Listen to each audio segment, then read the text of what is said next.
Oke, ada pertanyaan nih, gimana caranya kita tahu hewan ngomong apa?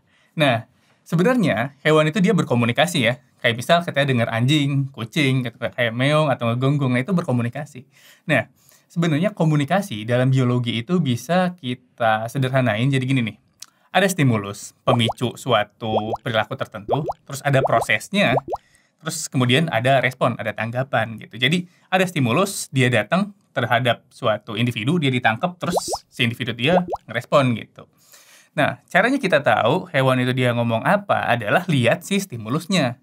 Terus lihat responnya. Kayak misal gampangnya gini, di anjing ketika dia lihat objek sesuatu yang mencurigakan, kayak misal geraknya cepet-cepet gitu, dia ngegonggong terus-terusan, kayak ngasih peringatan gitu.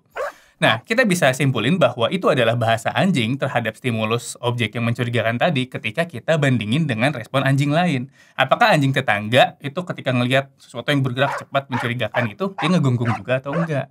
Kayak gitu. Oh, kalau misalnya responnya sama, oh berarti itu adalah bahasa universal anjing terhadap objek tersebut.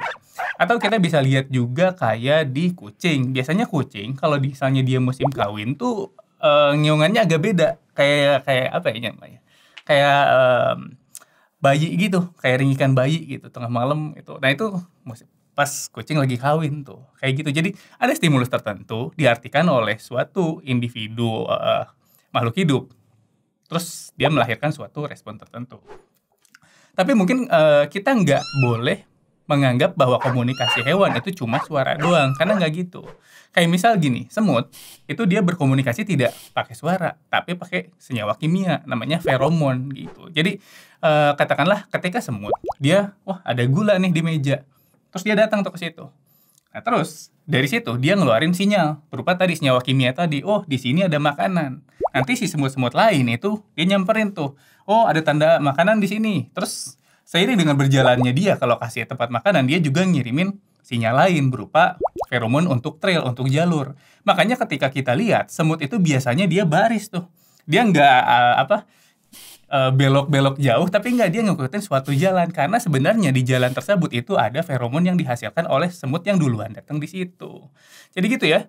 Jadi kalau misalnya ditanya nih, apakah manusia bisa berkomunikasi dengan semut? Kayak di film Ant-Man gitu, mungkin jawabannya nggak bisa. Karena simply, cara komunikasi yang kita pakai sebagai manusia lewat bahasa, itu nggak dipakai sama semut. Begitu pula sebaliknya, semut itu nggak pakai bahasa yang sama dengan kita. Kurang lebih kayak gitu.